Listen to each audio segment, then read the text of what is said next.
If you had asked me a year ago what marriage felt like, I would have told you it was a warm room on a cold night, steady, familiar, the kind of place where you breathe easier.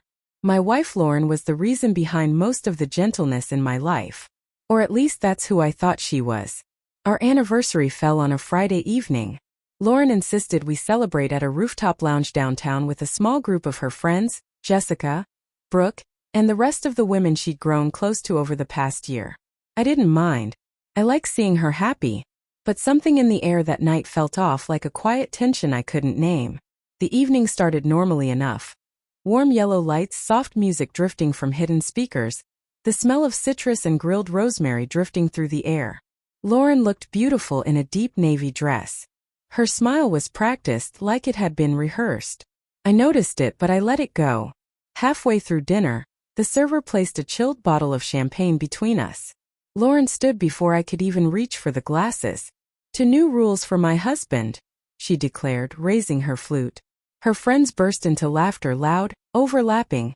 Not the polite chuckle you give for an inside joke. Real laughter. The kind that tells you you're the punchline. My stomach tightened. "What rules?" I asked, trying to keep my tone light, but my voice came out flatter than I intended. "Oh, you know," Lauren said with a shrug. "Just expectations, boundaries, improvements." She smirked as she said it, like she was testing how far she could push. Jessica leaned in, giggling. "Ethan, sweetheart, don't worry. They're not that strict." The table erupted again. I sat there quietly, letting the noise wash over me. I looked at Lauren, searching her face for a hint of the woman I married. The one who used to be tender, who used to defend me, not mock me. But she just sipped her champagne, eyes glinting with a confidence that wasn't for me. It was for the audience she'd curated. Maybe once I would have laughed along, but lately she had made a habit of taking small jabs at me in front of her friends. "Just teasing," she'd say. "Lighten up." I let it slide every time because I loved her. But that night, something settled heavily in my chest. Something done being walked over. When the laughter died down, all eyes drifted to me, waiting for my reaction, waiting to see if I'd laugh at myself like a good sport. I rose slowly, lifting my glass. "To my wife," I said calmly. Everything quieted. Even the music felt like it had lowered itself. Lauren tilted her head. "HM? Yes, go on." She was smirking again. I gave a small nod, my voice steady. "To the woman I married, who once believed partnership meant respect. And to the woman standing here tonight, who seems to have forgotten that dignity isn't optional." A few eyebrows lifted around the table. Lauren's smile faltered. "I toast," I continued, "to honesty. Because if there are new rules for husbands, then maybe husbands should start setting rules of their own." There was a ripple of uncomfortable shifting. Chairs scraping lightly, breaths catching. The women looked at each other, their confidence wavering. Brooke whispered something under her breath. Jessica stopped smiling entirely. I placed my glass down without drinking from it. "Here's my rule," I said. No one belittles their spouse for entertainment. Not publicly, not privately, not ever. If respect isn't mutual, then the marriage isn't either." Lauren's cheeks flushed, but she stayed silent. Her friends, however, suddenly scrambled to correct the moment. "Oh, Ethan, we didn't mean." "No, it was just a joke. We were just playing." Voices overlapped. Hands fluttered in nervous apology. Some of them even stood from their chairs, leaning forward like they were pleading to undo the tension. Brooke actually knelt beside my chair in a dramatic attempt to lighten the situation. Hands clasped as if begging. "Please don't take it seriously," she said, half laughing, half panicked. "We didn't know it bothered you." Soon the others followed, crouching instinctively, trying to soothe the discomfort they had helped create. The scene was surreal. Women who moments ago were laughing at my expense were now trying to patch the damage with frantic apologies. Lauren just stared at me, something unsettled flickering in her eyes. And for the first time in months, I didn't look away. Brooke stayed kneeling beside me longer than the others, her face worried. Her hands lightly clasped on the edge of my chair as if she were afraid I might walk out. The rest of the women hovered nearby in various states of crouching apology. Jessica practically begged with her palms up. The others murmured over each other, trying to soften what had gone sharp. None of them had expected me to answer humiliation with composure. That was the part that shook them. Lauren finally stood from her chair. arms crossed, jaw tight. She wasn't embarrassed because her friends were kneeling.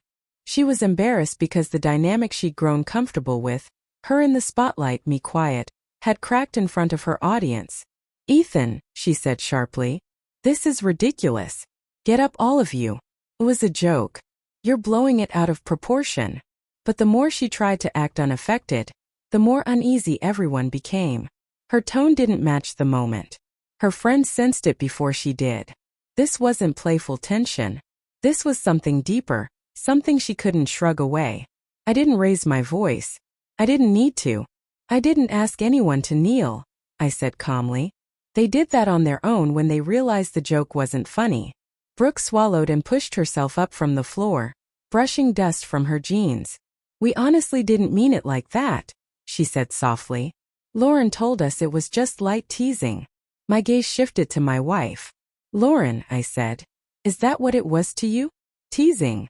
She opened her mouth, closed it, then tried again. "You're being so dramatic, Ethan.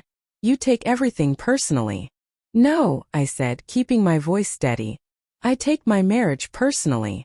A silence fell over the table again, heavier this time. She scoffed. "So what? You want me to apologize in front of everyone?" I looked at her, not angry, not hurt anymore, just clear. "I want you to understand why you thought embarrassing me was entertaining." Her lips parted slightly. That wasn't the answer she expected. Behind her, Jessica and Brooke exchanged a glance, both realizing the problem wasn't the toast. It was the pattern. I took a slow breath. "Do you remember our first anniversary? You wrote me a letter that said, 'Thank you for always making me feel safe.' You slipped it under my dinner plate."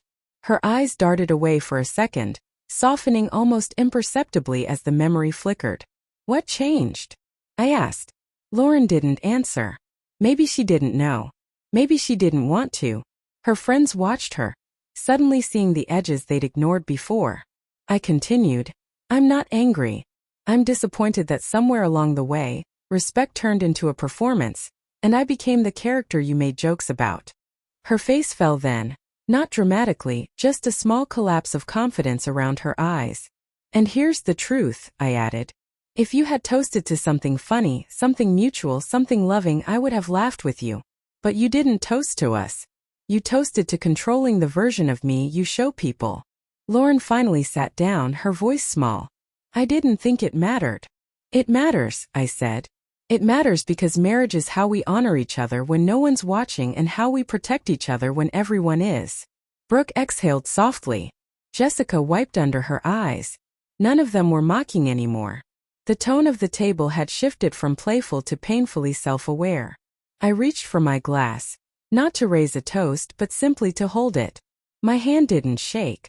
"Lauren," I said gently, "I'm not laying down rules. I'm drawing lines of respect.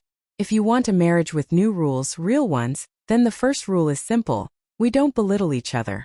Ever." Her eyes were glossy, her earlier confidence stripped away. "I didn't mean to hurt you," she whispered. "I know," I said. "But intentions don't erase impact." For a long moment no one spoke. Even the city noise below seemed to dim. Then Lauren pushed her chair back and stood slowly. She came around the table and stopped beside me. Not dramatic, not performative, just quiet. Her fingers brushed my arm tentatively. "I'm sorry," she said. "Not because they're here. Because you're here." And I forgot how much that matters. It wasn't a perfect apology, but it was the first honest one she'd given me in a long time. I nodded once because forgiveness wasn't a switch. It was a path, and whether we walked it together would depend on what she did next, not what she said. That night, her friends sat back in their seats, finally understanding the depth of what had unfolded. No one joked. No one whispered. They simply learned. I took Lauren's hand gently. "No more toasts about rules," I said. "Let's make promises instead. Real ones." She nodded, eyes lowered in humility. And for the first time that evening the room felt warm again.